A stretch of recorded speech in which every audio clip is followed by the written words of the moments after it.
UP TET 2016, ठीक है ना।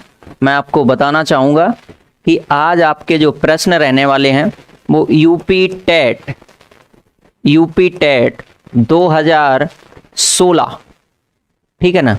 हम 2016 यूपी टेट के पेपर को आज हम डिस्कस करेंगे आपके साथ, क्योंकि आप लोग बहुत अच्छे तरीके से जानते हैं कि प्रीवियस ईयर पेपर से सेम प्रश्न जो है कभी कभी क्या होता है वैसे ही आ जाते हैं, छप जाते हैं। तो इसलिए आपको प्रीवियस ईयर पेपर बहुत अच्छे से प्रैक्टिस करना है। मैंने आपको 2014, 2019, 2018 का पेपर करवा चुका हूं मैं, और 2016 का पेपर आज आपके स्क्रीन पर चलिएगा। तो देखेंगे पहला प्रश्न जो है, सूझ द्वारा सीखने के सिद्धांत का प्रतिपादन किसने किया है। ये आपके सामने प्रश्न दिया गया है, यानी कि आपको बताना है propounded the principle of learning by understanding, यानी कि सूझ का सिद्धांत किसके द्वारा प्रतिपादित किया गया। Thorndike, Kohler, Pavlov, Woodworth. तो आप सभी लोग जानते हैं कि सूझ का सिद्धांत जो दिया गया वो किसके द्वारा दिया गया, कोहलर साहब के द्वारा दिया गया। ऑप्शन नंबर बी आपका बिल्कुल सही हो जाएगा। आंसर जो होगा वो क्या होगा, बी ऑप्शन सही होगा। क्योंकि ये क्या है, कोहलर साहब जो हैं ये कौन है, गेस्टाल्टवादी हैं। गेस्टाल्टवादी मनोवैज्ञानिक हैं, ठीक है ना बेटा। गेस्टाल्टवादी मनोवैज्ञानिक हैं, ये सभी लोग जानते हैं।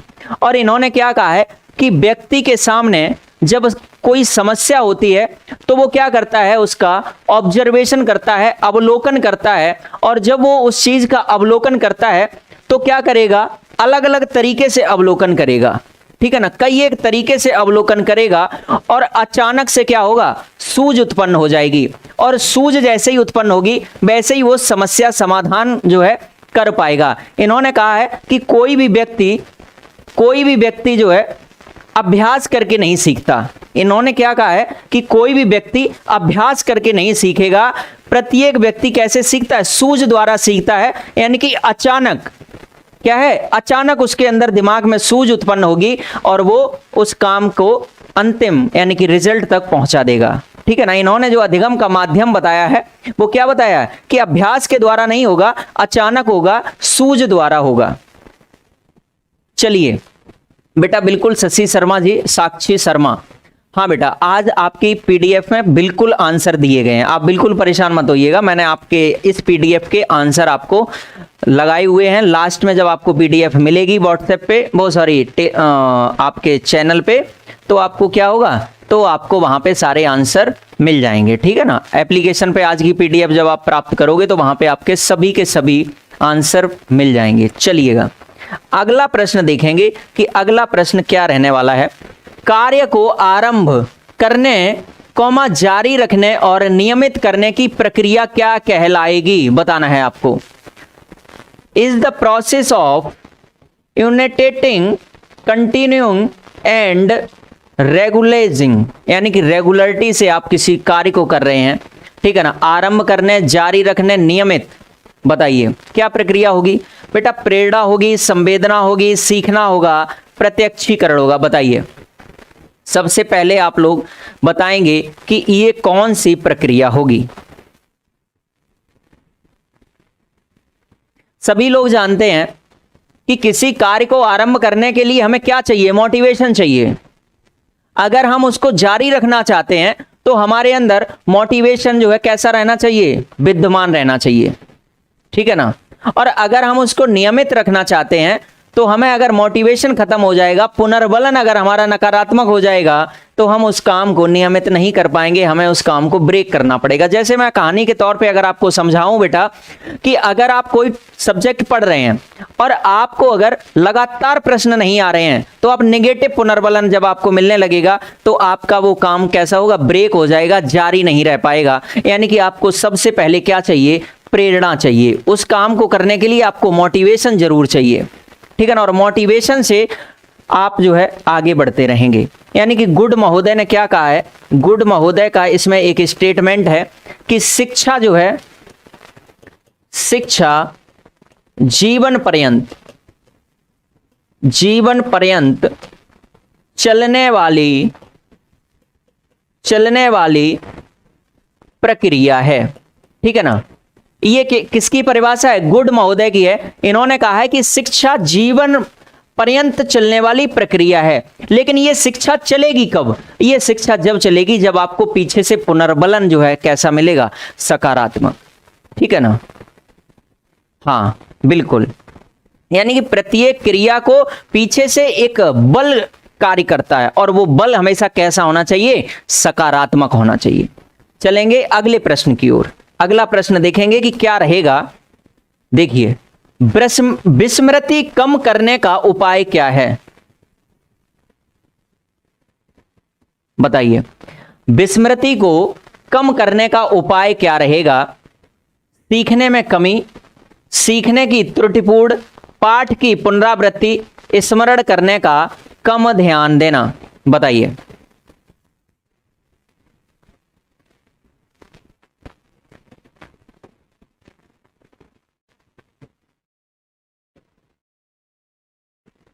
सभी लोग बहुत शानदार जवाब दे रहे हैं बेटा।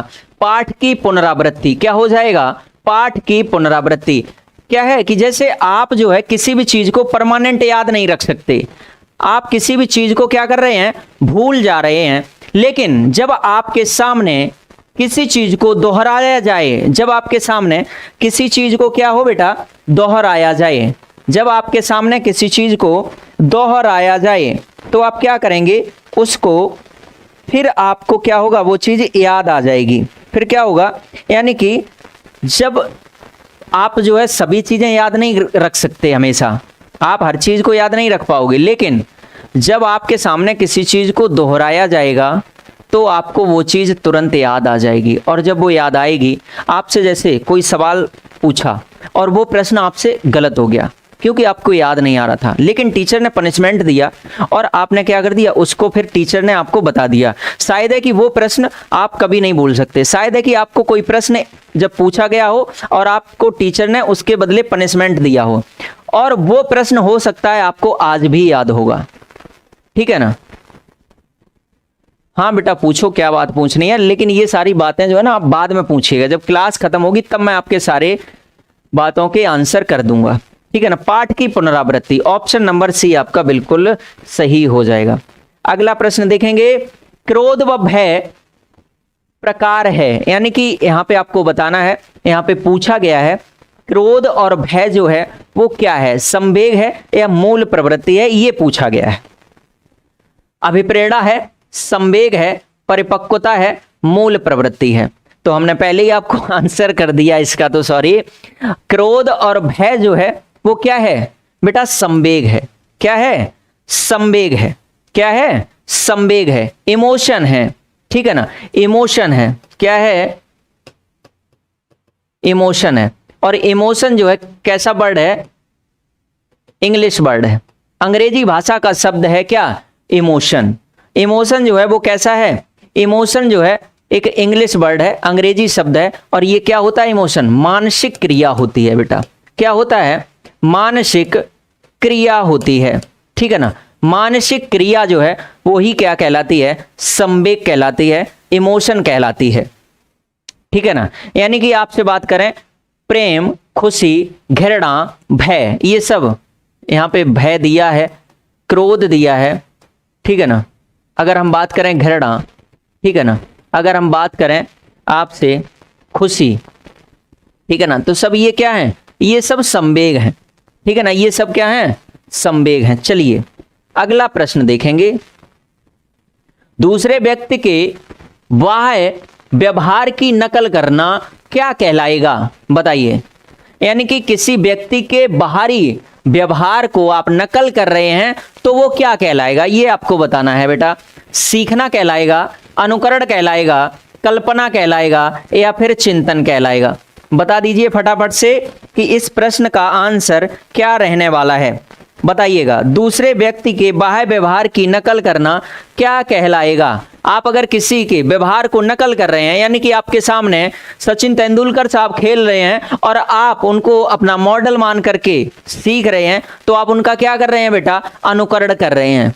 ठीक है ना? अगर आपने सलमान खान जैसी बॉडी बना रखी है और हेयर स्टाइल उसके जैसी है, तो आपने क्या किया है, उसकी नकल की है, अनुकरण किया है, ठीक है ना। चलिएगा, तो ऑप्शन नंबर बी आपका बिल्कुल सही आंसर यहां पे रहने वाला है बेटा। ऑप्शन नंबर बी आपका बिल्कुल सही आंसर हो जाएगा। सभी लोग जान रहे हैं ये यूपी टेट 2016 में प्रश्न पूछे हुए हैं, ठीक है ना, बोर्ड के द्वारा। तो इनमें से आप 2011 से लेके 2020 तक के पेपर्स को अगर डिस्कस कर लेंगे 19 तक के, तो आपके समझ लो 10 से 15 क्वेश्चन सेम इन्हीं पेपर्स में से रिपीट होंगे, ठीक है ना। और 10-15 क्वेश्चन ही नए बनने की उम्मीद होती है, ठीक है ना। यूपी टेट में बेटा क्वेश्चन रिपीट होते हैं और सी टेट का हमेशा पैटर्न रिपीट होता है। सी टेट में प्रश्न कभी रिपीट उम्मीद होने कम चांस होते हैं, लेकिन यूपी टेट में क्वेश्चन रिपीट हो जाते हैं।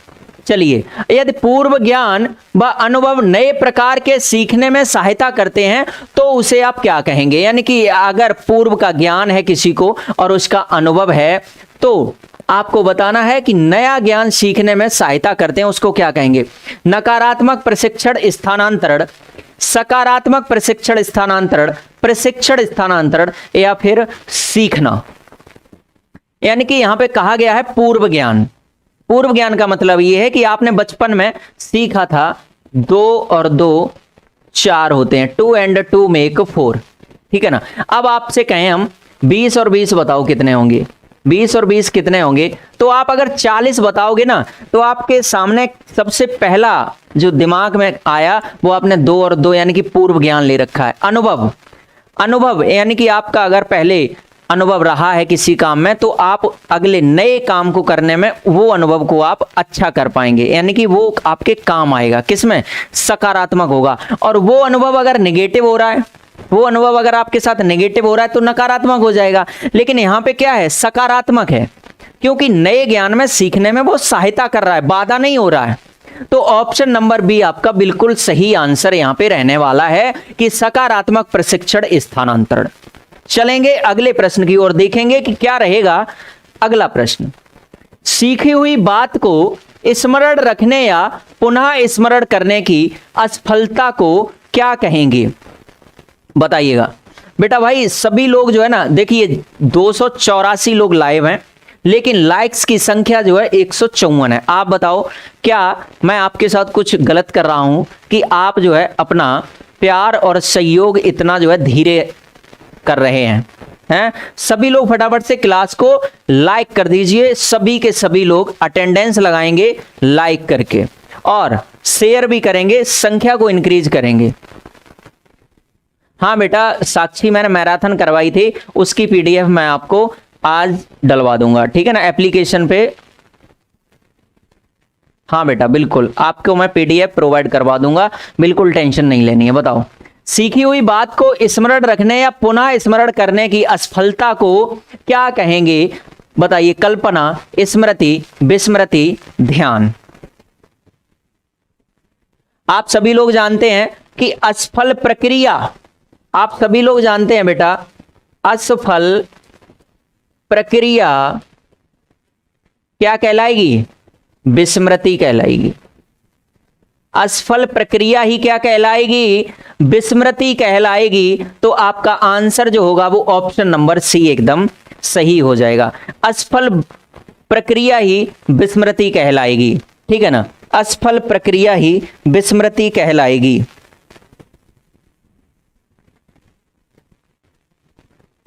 ठीक है ना, यानी कि आप किसी चीज को सीख रहे हैं। आपके सामने अगर मैं बोलूं हाथी, तो हाथी के बारे में अगर मैं आपको बता रहा हूं, तो हाथी के बारे में आपके दिमाग में इमेजिनेशन होने लगेगा, आप उसको इमेजिन कर पाएंगे।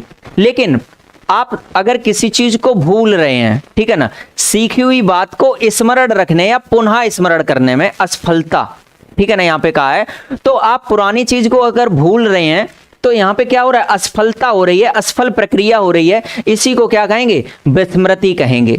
यानी कि नई चीज जब आप सीखेंगे और किसी पुरानी चीज को आप भूल रहे हैं तो वही क्या हो जाता है बेटा, विस्मृति हो जाती है। चलिएगा अगला प्रश्न देखेंगे कि अगला प्रश्न क्या रहेगा।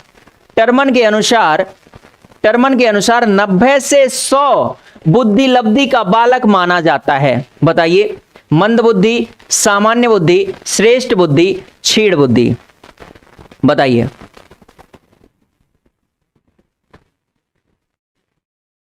क्योंकि आप लोग जानते हैं मंद बुद्धि कितनी होती है, बताओ भाई मंद बुद्धि कितनी होती है, एक एक को डिस्कस करेंगे यहां पे। मंद बुद्धि कितनी कहलाएगी? मंद बुद्धि 80 से 90, ठीक है ना? कितनी? 80 से 90 वाला जो बालक होगा वो कैसा होगा? मंद बुद्धि होगा। यानी कि वो पागल नहीं है, कैसा है? मंद बुद्धि है। सामान्य बुद्धि कितनी होगी? 90 से 100 सामान्य बुद्धि। तो आंसर तो आपका यही हो गया, आंसर तो आपका बेटा ऑप्शन नंबर बी हो गया। लेकिन बात की है किसकी? श्रेष्ठ बुद्धि की। तो श्रेष्ठ बुद्धि कितनी होगी? 110 से 120। 110 से 120 वाला बालक क्या होगा? श्रेष्ठ बुद्धि को होगा। और क्षीण बुद्धि कितनी होगी? 70 से 80। 70 से 80 जिसकी बुद्धि लब्धि होगी वो क्या होगा? वो बेटा होगा क्षीण बुद्धि का, ठीक है ना? हाँ, 50 से 70 किसकी होगी? अगर हम बात करें 50 से 70, ये बेटा कौन होगा? मूर्ख बालक होगा। 50 से 70 वाला कौन होगा? मूर्ख होगा। और 25 से 50 वाला कौन होगा? 25 से 50 वाला क्या होगा? 50 वाला होगा मूढ़ बुद्धि का, ठीक है ना? मूढ़ बुद्धि का, ठीक है ना? मूढ़ बुद्धि। और 0 से 25 वाला क्या होगा? एकदम जड़ बुद्धि, ठीक है ना? ये ध्यान रख लेंगे। और यहां पे हमने बता दिया था 110 से 120 श्रेष्ठ और 90 से 100 सामान्य। और इससे अगर हम ऊपर जाएंगे अति श्रेष्ठ में जाएंगे, यानी कि यहां पे श्रेष्ठ बुद्धि है लेकिन अति श्रेष्ठ की बात करेंगे, ठीक है ना? अति श्रेष्ठ तो इसकी होगी बेटा कितनी? 120 से 140, 120 से 140। और 140 से अगर प्लस हो जाती है तो वो हो जाएगा प्रतिभाशाली। वो कैसा हो जाएगा? प्रतिभाशाली, ठीक है ना? यानी कि आप पूरा ग्राफ समझ लेंगे। 0 से 25 जड़ बुद्धि, 25 से 50 मूढ़ बुद्धि, 50 से 70 मूर्ख बुद्धि, क्षीण बुद्धि 70 से 80, श्रेष्ठ बुद्धि 110 से 120, सामान्य बुद्धि 90 से 100 और मंद बुद्धि 80 से 90, ठीक है ना? चलिएगा, बहुत ही शानदार तरीके से आप लोग आंसर भी किए हैं। बहुत खुशी होती है आपके सही कमेंट देख करके कि आप लोग बहुत अच्छे से अपनी तैयारी जो है रेगुलर बनाए हुए हैं, ठीक है ना बेटा? बहुत अच्छा लगता है कि आपकी तैयारी जो है बहुत शानदार चल रही है। आप इसका मतलब बहुत अच्छे से पढ़ रहे हैं। चलिएगा अगला प्रश्न देखेंगे। सीखने से संबंध प्रतिक्रिया सिद्धांत में पावलोव ने प्रयोग किस पर किया? सभी लोग जानते होंगे, बिल्ली पर, कुत्ते पर, बंदर पर, चूहे पर। बताओ, इस प्रश्न का उम्मीद करता हूं कि एक भी साथी, एक भी भाई इस प्रश्न को गलत नहीं करेगा। इन्होंने अनुकूलित अनुक्रिया का सिद्धांत दिया था। अनुकूलित अनुक्रिया का सिद्धांत, अनुकूलित अनुक्रिया का सिद्धांत आप सभी लोग जानते हैं। अनुकूलित अनुक्रिया का सिद्धांत बेटा किसने दिया है? पावलोव जी ने दिया है। और इन्होंने प्रयोग किस पे किया था? सभी लोग जानते हैं, कुत्ते पर। इन्होंने क्या किया? इन्होंने पहले एक नॉर्मल कुत्ता लिया और उसके सामने क्या बजाया? घंटी। और घंटी बजाई, भोजन दिया। बेटा अब मैं जहां पे हूं वहां पे देखो मैं पहले कहां था, ठीक है ना? वो चीजें मैं कब, वहां से मैंने बहुत पहले ही लीव कर दिया, ठीक है ना? मैंने बहुत पहले ही जो है अगस्त से जहां पे मैं था पहले, जहां पे आप देख रहे थे मुझे, तो मैंने अगस्त में वहां से छोड़ दिया था, ठीक है ना? आप बिल्कुल जो है अब जहां पे हैं वहां पे आप हैं, बस हमारा आपका जुड़ाव बना रहे, कोई दिक्कत नहीं है, ठीक है ना? हाँ चलिए, तो इन्होंने क्या किया? उस कुत्ते के सामने जब घंटी बजाई और भोजन दिया, क्या जैसे ही घंटी बजाई भोजन दिया तो क्या हुआ? लार आई। लेकिन एक बार क्या हुआ कि इन्होंने घंटी तो बजाई लेकिन भोजन नहीं दिया, लार फिर भी आई, ठीक है ना? यानी कि स्वाभाविक है ये कि आप किसी को हैबिचुअल किसी चीज के लिए बना लेंगे। यानी कि आप अगर घर में कोई बच्चा है और बच्चे के सामने आप क्या कर रहे हैं?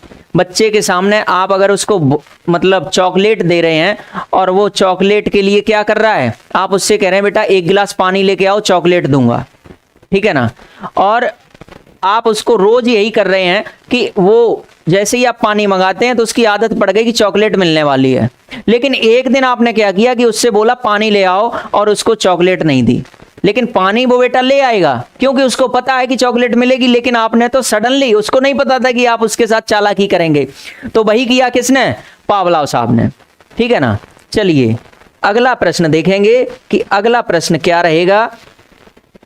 मानव व्यक्तित्व के मनोलैंगिक विकास का निम्न में से किसने महत्व दिया है, बताइए। Comenius, hall, हॉलिंगवर्थ, fried. मनोलैंगिक विकास को किसने महत्व दिया है, बता दीजिए।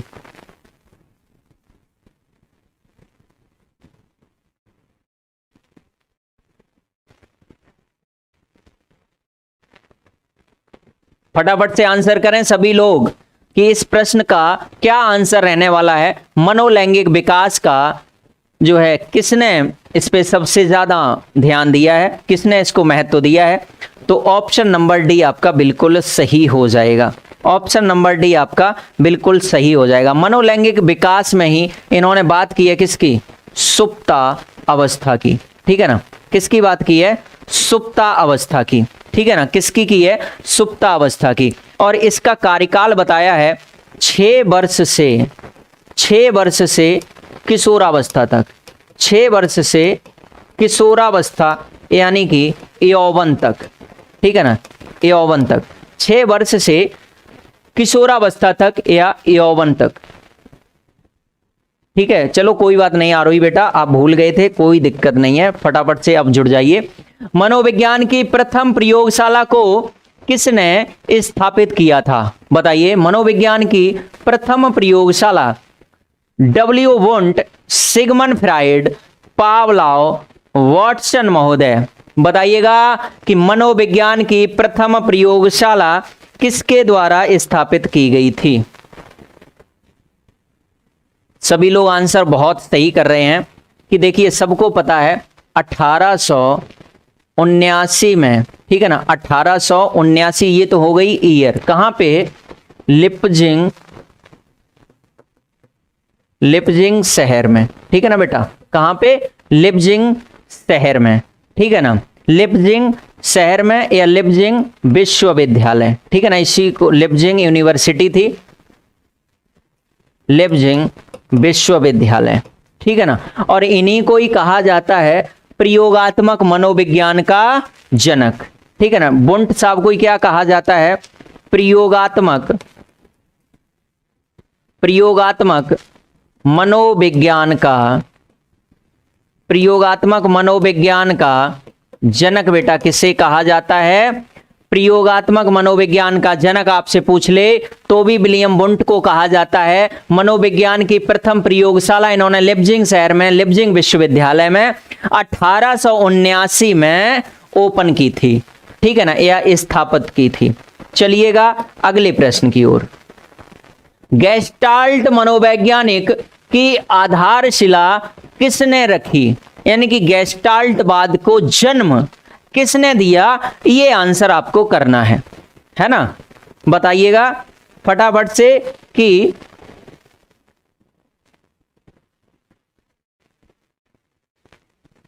गेस्टाल्टवाद का जन्मदाता किसे कहा जाता है, Franz Brentano, Max Wertheimer, Edgar Rubin, Kurt Lewin. बताइएगा, दो ही ऑप्शन में आपको कंफ्यूजन होगा, ए और बी और डी में, ठीक है ना, ये दो तो कट जाएंगे। अब बताइए, सभी लोग जानते हैं कि ऑप्शन नंबर बी आपका बिल्कुल सही हो जाएगा, मैक्स वर्दीमर, ठीक है ना।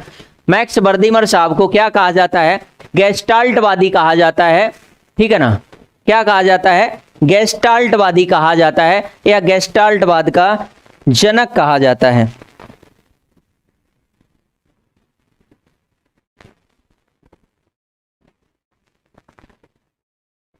ठीक है ना। चलिए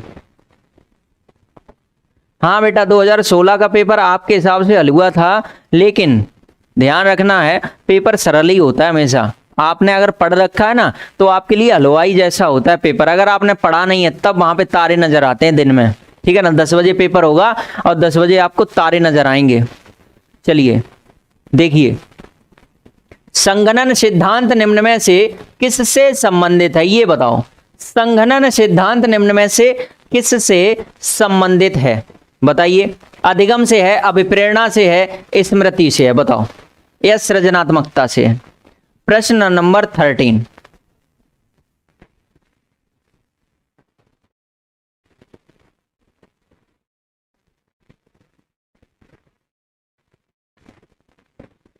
सभी लोग जानते हैं कि इसका आंसर जो रहने वाला है वो स्मृति, यानी कि पूर्व में सीखी गई, ठीक है ना, पूर्व में सीखी गई क्रिया का पुनः स्मरण। पूर्व में सीखी गई क्रिया का पुनः स्मरण, ठीक है ना। पूर्व में सीखी गई क्रिया को पुनः दोहराना, पुनः स्मरण करना, ठीक है ना, दोबारा से उसको याद करना, ठीक है ना, क्या है, स्मृति है। क्या है बेटा, स्मृति है। चलिएगा अगला प्रश्न देखेंगे। अगला प्रश्न क्या है, क्षेत्र सिद्धांत में निम्न में किस वर्ग का योगदान है, बताइए। क्षेत्रवाद में किस वर्ग का योगदान है। जुबैर अंसारी जी कह रहे हैं कि मेरा गलत हो गया। बेटा कोई बात नहीं, गलत हो गया है ना, सही होगा। अब की जब पेपर में अगर बाई चांस पूछ लिया तो अब की बार आप गलत नहीं करेंगे, ठीक है ना। फटाफट से भाई संख्या जो है लाइव की आप पहुंचाइएगा, इंक्रीज करिए संख्या को, ठीक है ना। संख्या आप लाइव जो है बढ़ाइएगा बेटा, है ना। आपकी संख्या थोड़ी सी कम है, आप जो है अभी भी उतना नहीं कर पा रहे हैं जितनी उम्मीदें हैं आपसे, क्योंकि आप हमारे परिवार के क्या हैं, मेंबर हैं, ठीक है ना। आप हमारे परिवार के सदस्य हैं, तो आपसे उम्मीद जो है हमें वो अभी पूरी नहीं हो पा रही है। बताइए, व्यवहारवादियों का, संरचनावादियों का, मनोविश्लेषकों का, गेस्टाल्टवादियों का। क्योंकि इसी को, क्षेत्र के सिद्धांत को ही हम क्या कहते हैं, लेविन का सिद्धांत। क्या कहते हैं, लेविन का सिद्धांत। और लेविन जैसे ही आ गया वहीं पे हम सीधे जाएंगे किस पे, गेस्टाल्टवादी, ठीक है ना। गेस्टाल्टवादी लेविन है, कर्ट लेविन है, कोफका है, कोहलर है, मैक्स बर्दीमर है। ये जहां पे हमें नाम दिखेंगे, ठीक है ना, वहीं पे हम सीधे टिक कर देंगे गेस्टाल्टवाद को। चलिएगा अगला प्रश्न देखेंगे। भाटिया बैटरी परीक्षण का प्रयोग निम्न में से किस मापन हेतु किया गया था, बताइएगा। भाटिया बैटरी परीक्षण, बुद्धि का सेट। अच्छा बेटा ठीक है, मैं बुद्धि के आपको प्रश्न करवाऊंगा कल, ठीक है ना। आप बिल्कुल परेशान मत हो। अगर आपको लग रहा है कि मैंने इंटेलिजेंस टॉपिक को आपके सामने मुझे लेके आना चाहिए, मैं आपके जो है बिल्कुल जो है प्रयास करूंगा कि मैं कल जो है आपको बुद्धि टॉपिक के क्वेश्चन करवा दूं, ठीक है ना। बिल्कुल परेशान नहीं होना है, एकदम बिल्कुल परेशान नहीं होना, एक भी प्रश्न बाहर नहीं जाएगा, ये आपसे प्रॉमिस है। बताइए, व्यक्तित्व, रुचि, बुद्धि, अभिक्षमता, बताओ। सभी लोग जानते हैं कि भाटिया बैटरी परीक्षण कब हुआ था, 1953 में। किसने किया था, प्रोफेसर चंद्रमोहन भाटिया के द्वारा, ठीक है ना। चंद्रमोहन भाटिया के द्वारा कब हुआ था, 1953 में। ये क्या था, व्यक्तिगत बुद्धि परीक्षण था। ये क्या था, व्यक्तिगत बुद्धि परीक्षण था, ठीक है ना। ये क्या था, व्यक्तिगत बुद्धि परीक्षण था, इसलिए ऑप्शन नंबर सी आपका बिल्कुल सही हो जाएगा, ठीक है ना। गगन यादव, अभी बेटा सीटेट के भी आपको मैंने अभी तक जो है क्या नाम है बहुत सारे शिक्षण के क्वेश्चन लिए थे, और सीटेट जो है ना आपका अभी टाइम है तो कोई दिक्कत नहीं है। सीटेट में भी ये 15 क्वेश्चन तो ये पूछे ही जाएंगे, है ना। 15 क्वेश्चन आपसे पेडागोजी के पूछेगा। थैंक यू बेटा, थैंक यू आरोही बेटा, बहुत बहुत धन्यवाद आपको। चलिए देखिए, हाल का सिद्धांत निम्न में से किसकी व्याख्या करता है? बताइए, हाल का सिद्धांत जो है वो किसकी व्याख्या कर रहा है? बुद्धि की प्रकृति की बात कर रहा है, अधिगम में अभिप्रेरण की भूमिका की बात कर रहा है, मूल्यों का विकास कर रहा है, किशोरों का मनोविज्ञान। बताइए कौन सा ऑप्शन इसका सही होगा?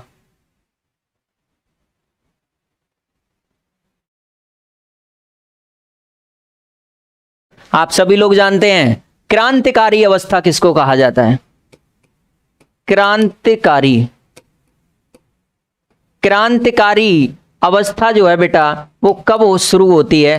क्रांतिकारी अवस्था को ही हम क्या कहते हैं? किशोरों का मनोविज्ञान। ठीक है ना, यानी कि किशोर कब होता है? किशोरावस्था में, जिसमें क्या होता है? सामाजिक विकास सबसे ज्यादा।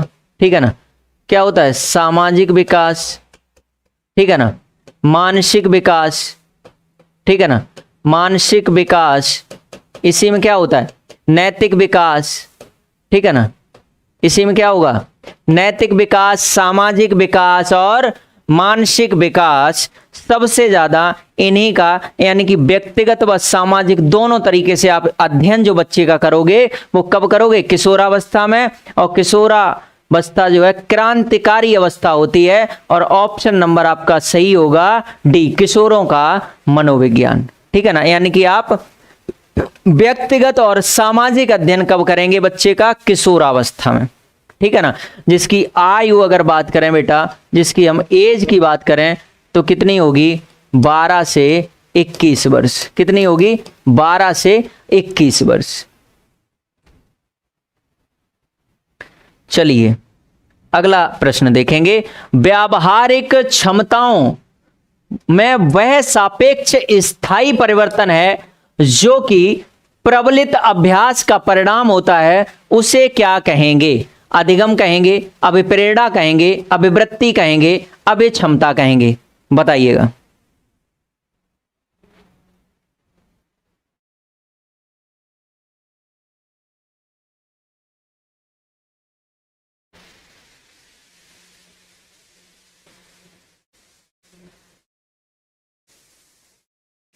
सभी लोग बहुत सही आंसर कर रहे हैं बेटा, बहुत बढ़िया। क्या होगा? अधिगम होगा। ठीक है ना, यानी कि बात किसकी कही है? व्यावहारिक क्षमताओं में। ठीक है ना, वह सापेक्ष स्थायी परिवर्तन जब होता है, ठीक है ना, व्यवहार के कारण व्यवहार में आया हुआ स्थायी परिवर्तन। ठीक है ना, व्यवहार के कारण व्यवहार में आया हुआ स्थायी परिवर्तन क्या कहलाएगा? अधिगम कहलाएगा। ठीक है ना, तो ये परिभाषा भी हो जाती है किसकी? गिलफोर्ड महोदय की। इसी तरीके से बहुत सारी डेफिनेशंस हैं बेटा, जितने भी डी कर रहे हैं वो सब गलत हैं। ऑप्शन नंबर ए आपका सही होगा। क्या होगा? अधिगम होगा। अगर किसी के व्यक्ति के व्यवहार में स्थायी परिवर्तन आ जाएगा तो वो क्या होगा? अधिगम हो जाएगा।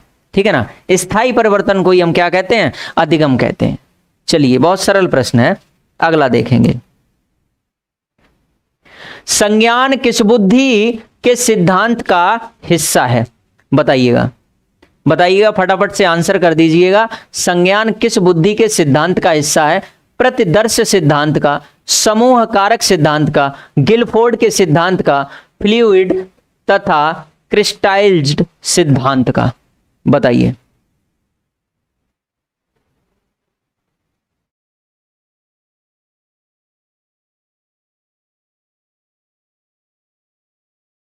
संज्ञान की बात बेटा हो रही है, बुद्धि के सिद्धांत का हिस्सा है। इसको हम क्या कहेंगे? इसको हम जो है कहेंगे गिलफोर्ड का सिद्धांत। इसको हम क्या कहेंगे? गिलफोर्ड का सिद्धांत। इसी को हम दूसरे नाम से जान सकते हैं क्या? त्रिविमीय, त्रिविमीय सिद्धांत। ठीक है ना, त्रिविमीय सिद्धांत।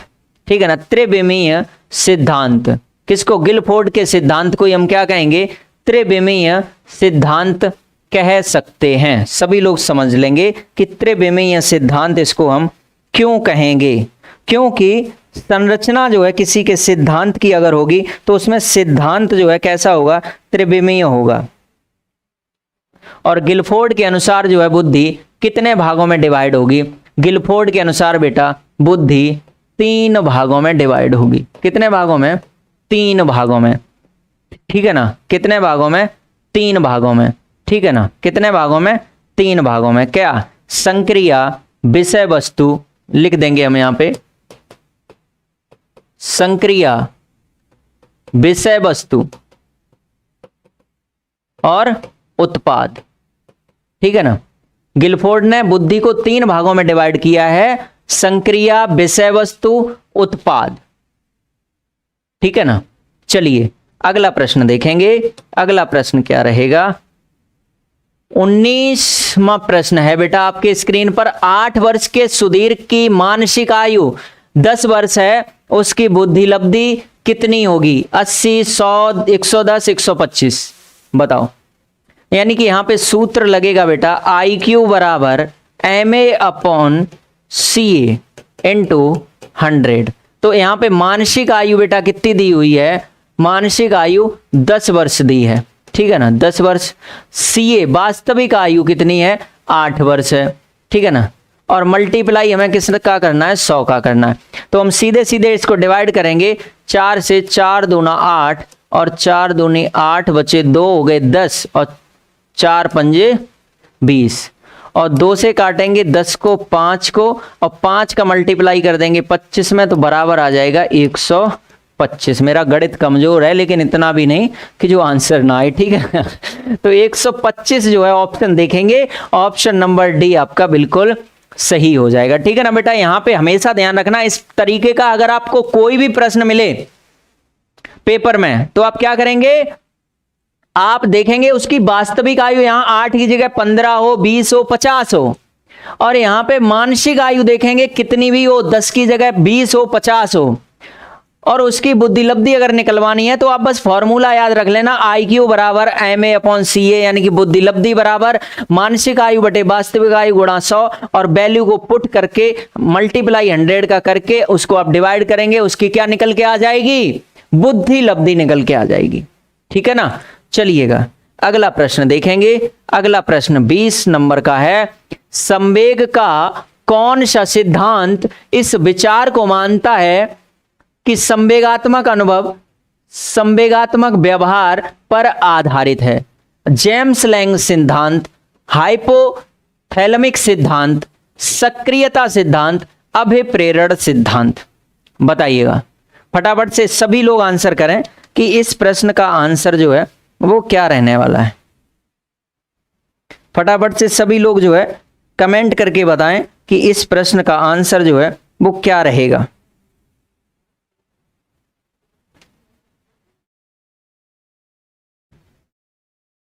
देखो संवेगात्मक अनुभव जो है वो किस पे डिपेंड होता है? संवेगात्मक व्यवहार पे। ठीक है ना, संवेगात्मक अनुभव संवेगात्मक व्यवहार पर क्या होता है? आधारित होता है। ठीक है ना, और ये बात किसने कही है? जेम्स लैंग सिद्धांत में। ठीक है ना, जेम्स लैंग सिद्धांत में। ऑप्शन नंबर ए आपका बिल्कुल यहां पे सही हो जाएगा। चलिए बहुत बढ़िया, अगला प्रश्न देखेंगे। किसी इच्छा या आवश्यकता में रुकावट पड़ने पर उत्पन्न होने वाला सांवेगिक तनाव क्या कहलाएगा? खाली जगह में भरना है आपको। द्वंद्व, कुंठा, चिंता, तनाव। बताइए।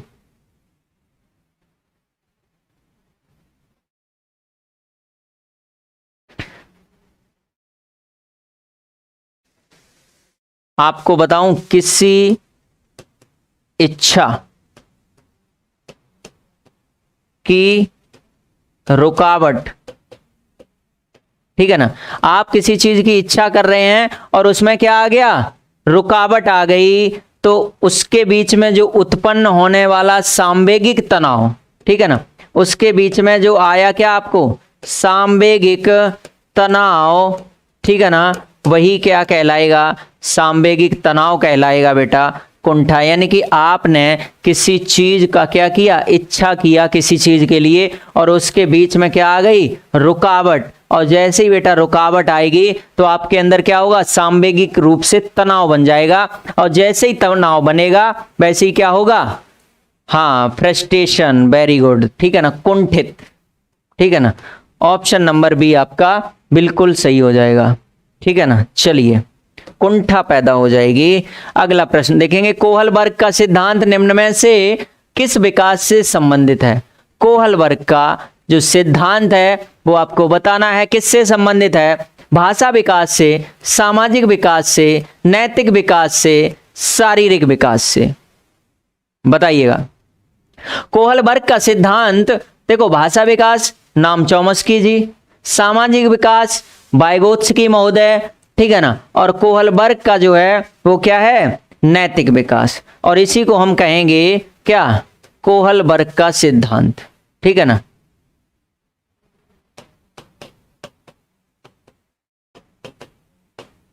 ठीक है ना, नैतिक सिद्धांत को ही हम क्या कहते हैं, कोहलबर्ग का सिद्धांत, ठीक है ना।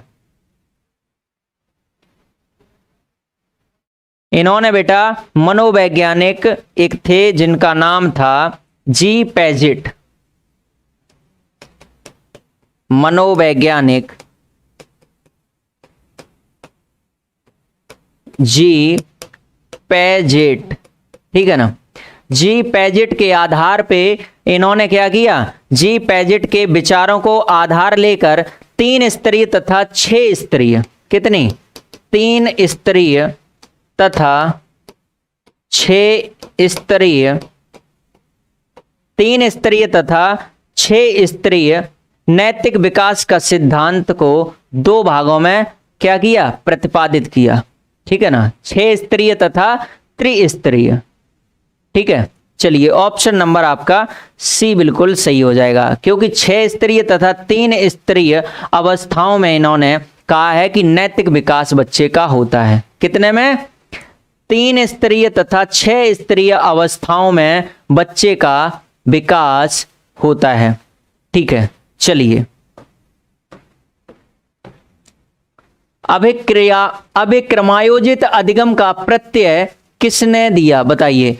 अभिक्रमायोजित अधिगम का प्रत्यय किसके द्वारा दिया गया, हॉल, थॉर्नडाइक, स्किनर, वॉटसन, बताओ। अभिक्रमायोजित अधिगम का प्रत्यय किसने दिया, बताइए।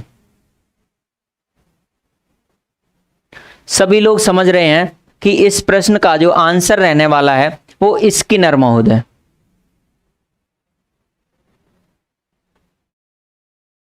ठीक है ना, किसका हो जाएगा, स्किनर महोदय, ऑप्शन नंबर डी। बहुत बढ़िया, शानदार आंसर आए सभी के।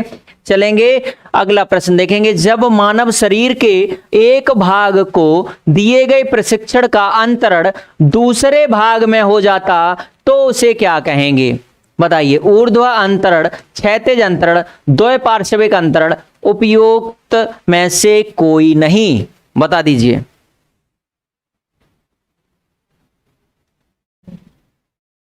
सभी लोग बताएंगे कि इस प्रश्न का क्या आंसर रहेगा। जब मानव शरीर के एक भाग को दिए गए प्रशिक्षण का अंतरण दूसरे भाग में होने लगता है तो इसे क्या कहा जाएगा। सभी लोग जानते हैं कि इसको क्या कहेंगे, द्वैपार्श्विक अंतरण कहेंगे। क्या कहेंगे बेटा, द्वैपार्श्विक अंतरण कहेंगे। जैसे दाएं हाथ से लिखने वाला व्यक्ति, ठीक है ना, दाएं हाथ से लिखने वाला व्यक्ति, यानी कि अगर हिंदी में नहीं समझ पा रहे हैं तो समझ लेंगे कि अगर आप राइट हैंड से लिखना मतलब जानते हैं और आप लेफ्ट हैंड से भी लिखना सीखते हैं, ठीक है ना, तो यही क्या कहलाएगा, द्वैपार्श्विक अंतरण कहलाएगा, ठीक है ना। अगर आपने दाएं हाथ से पहले लिखा और बाद में आपने बाएं हाथ से भी लिखना सीख लिया तो यही कहलाएगा द्वैपार्श्विक अंतरण, ठीक है ना। चलिए आंसर आपका सी ऑप्शन बिल्कुल सही होगा। चलिएगा आज का अगला प्रश्न जो है, दिए हुए प्राप्तांकों के समूह में जो प्राप्तांक बहुधा सबसे अधिक बार आता है उसे क्या कहेंगे, बहुलक, मध्यमान, मध्यांक, मानक विकास, बताओ। यानी कि आप सभी लोग समझ रहे हैं, यानी कि सांख्यिकी के किसी प्राप्तांकों को समूह में कोई भी प्राप्तांक अगर एक बार से अधिक बार आ रहे हैं उसको हम कहेंगे बहुलक, उसको हम क्या कहेंगे, बहुलक। यानी कि एक से अधिक बार प्राप्तांक आ रहे हैं उसको हम क्या कहेंगे, यानी कि कह सकते हैं सबसे अधिक बार जो अंक, जो प्राप्तांक आपके हैं वो बार बार आ रहे हैं, सबसे अधिक बार आ रहे हैं, उसको कहा जाएगा बहुलक। क्या कहेंगे, बहुलक कहेंगे। ऑप्शन नंबर ए आपका बिल्कुल सही हो गया। अगला प्रश्न देखेंगे कि अगला प्रश्न क्या कह रहा है। क्रिया प्रसूत अनुबंधन का सिद्धांत का प्रतिपादन किसने किया, ये आपको बताना है। Pavlov, Skinner, Thorndike, Kohler. फटाफट से बताएंगे सभी लोग कि क्रिया प्रसूत अनुबंधन का सिद्धांत किसके द्वारा दिया गया, फटाफट से बताइए।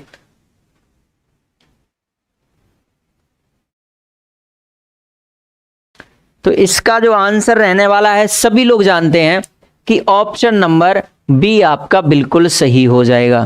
ठीक है ना, स्किनर महोदय ने। ठीक है ना, ये क्या है, ये एक दार्शनिक थे।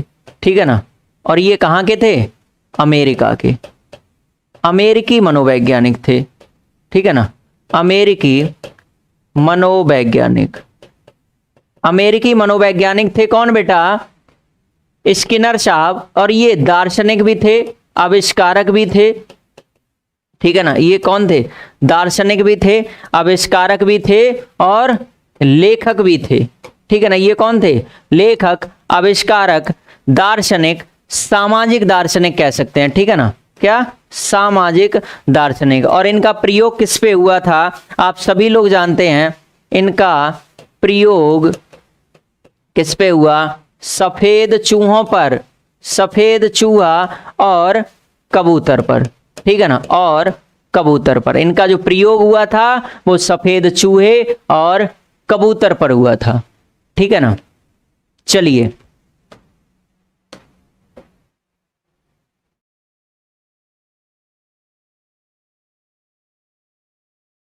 महिमा त्रिवेदी 24 के बाद मैं समझा नहीं कि कोई भी मॉक क्यों नहीं आया, क्या कह रहे हो आप बेटा। साइकोलॉजी आप चाहे प्राइमरी टेट देना या आप जूनियर टेट देना, ठीक है ना, आपका क्लियर होगा 100%। ठीक है ना, साइकोलॉजी में कोई भी अंतर नहीं है। ठीक है ना, प्रश्न बदले हुए जरूर होंगे, लेकिन इसी क्लासों से आपको कुछ प्रश्न प्राइमरी वाले टेट में मिलेंगे, कुछ प्रश्न आपको जूनियर टेट में दिखेंगे। ठीक है ना, हाँ देखिए, अल्बर्ट बंडूरा निम्न में से किस सिद्धांत से संबंधित हैं। बंडूरा साहब को आपको बताना है कि ये किस सिद्धांत से संबंधित हैं।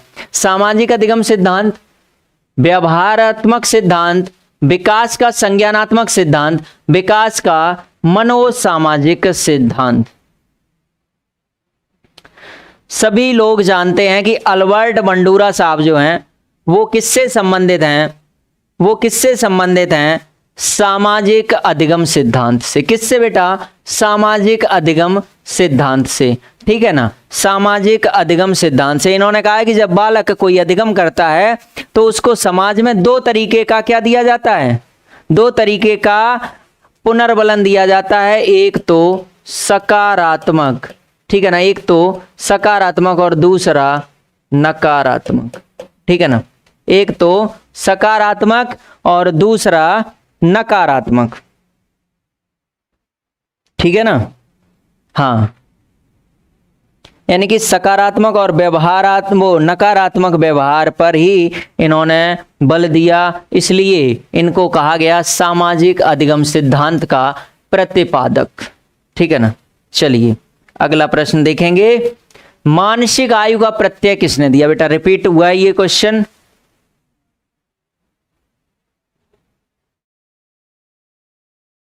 बेटा 24 अक्टूबर के बाद मेरे पे क्यों नहीं है, मैंने आपको बहुत सारे प्रैक्टिस सेट करवाए हैं। ठीक है ना, और उसके बाद में मैम ने भी आपको टॉपिक वाइज पढ़ाया है, तो कुछ टेस्ट मैम भी लेके आएंगी और जो है मैं भी करवाऊंगा। ठीक है ना, ऐसी बात नहीं है कि मेरे द्वारा नहीं करवाई जाएंगे, आपको मेरे द्वारा प्रैक्टिस करवाई जाएगी, बिल्कुल टेंशन नहीं लेनी है आपको। बताइए मानसिक आयु का प्रत्यय किसने दिया, विनय साइमन, स्टर्न, टर्मन या सिरिल बर्ट ने। आप सभी लोग जानते हैं कि ऑप्शन नंबर ए आपका सही होगा कि मानसिक आयु, बुद्धि, वो मानसिक आयु का एमए का जो प्रत्यय दिया था वो किसने दिया था, विनय साइमन ने दिया था। ठीक है ना, चलिए अगला प्रश्न देखेंगे। अगला प्रश्न क्या रहेगा, निम्नलिखित में से कौन सा सीखने का नियम नहीं है, ये आपको बताना है। इनमें से कौन सा ऐसा नियम है जो सीखने का नियम नहीं है। तत्परता का नियम, तनाव का नियम, प्रभाव का नियम, अभ्यास का नियम। देखो तत्परता का नियम जो है सीखने का नियम है, जो किसने दिया है, थॉर्नडाइक महोदय ने। किसने दिया है बेटा, थॉर्नडाइक महोदय ने, ठीक है ना। और इन्होंने ही दिया है प्रभाव का नियम, इन्होंने ही दिया है अभ्यास का नियम, ठीक है ना। केवल एक ही बचा तनाव का नियम, ठीक है ना बेटा। तनाव का जो नियम है वो सीखने का नियम नहीं है, तनाव का जो नियम है वो सीखने का नियम नहीं है। इसलिए ऑप्शन नंबर बी आपका बिल्कुल सही हो जाएगा, लॉ ऑफ टेंशन। चलिए अगला प्रश्न देखेंगे। पियाजे मुख्य रूप से किसके अध्ययन के लिए जाने जाते हैं, बताइएगा। पियाजे निम्नलिखित में से बेटा किसके अध्ययन के लिए जाने जाते हैं, बताना है आपको। भाषा विकास, यौन विकास, संज्ञानात्मक विकास, सामाजिक विकास। सभी लोग जो है इस प्रश्न का सही आंसर करेंगे कि जीन पियाजे महोदय जो हैं वो किस अध्ययन के लिए जाने जाते हैं।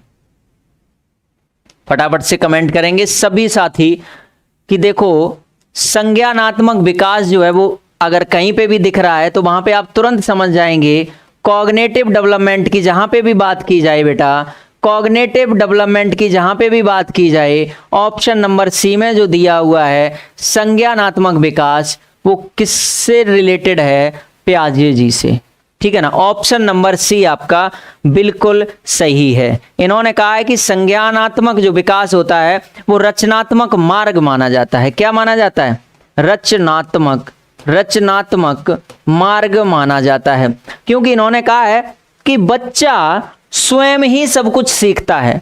जब भी बच्चा क्या करता है, नए नए कार्य करता है, किसी चीज की रचना करता है, तो वो क्या करेगा, किसी चीज की रचना करेगा तो संज्ञानात्मक विकास उसका होगा, ठीक है ना। यानी कि बच्चा स्वयं में ही सभी, इन्होंने सबसे ज्यादा जो वैल्यू दी है वो किसको दी है कि बच्चा जो है वो स्वयं में ही सब कुछ करता है। ऐसा नहीं है कि आप उसको जो है कुछ करवाएंगे। संज्ञानात्मक विकास करेगा, रचना करेगा किसी चीज की, तो वो स्वयं ही सीखेगा, ठीक है ना। रचनात्मक मार्ग जो बताया है वो संज्ञानात्मक विकास का इन्होंने बताया है। किसी चीज की रचना करके ही बालक सीखता है और नई नई चीजें बच्चा करता रहता है। छोटा बालक जब होता है तो कुछ नहीं होता है, तो आपने देखा होगा कि मिट्टी के घर बना के खेलता है, क्योंकि उसको नहीं पता कि घर कैसे बनता है, लेकिन वो बनाने का प्रयास करता है। पूरा दरवाजा, घर, दीवार, खिड़की, झोपड़ी, पूरा सब कुछ बनाता है, ठीक है ना। चलिए ऑप्शन नंबर सी आपका यहाँ पे बिल्कुल सही आंसर हो गया, ठीक है ना। देखिए आप लोगों को बिलीव नहीं है भाई, आपके लिए जो आंसर की हमने पीडीएफ में इसी में लगवाई है, मैं एप्लीकेशन पे ये पीडीएफ आपको दिलवाऊंगा, ठीक है ना। आपको बिल्कुल टेंशन लेने की जरूरत नहीं है।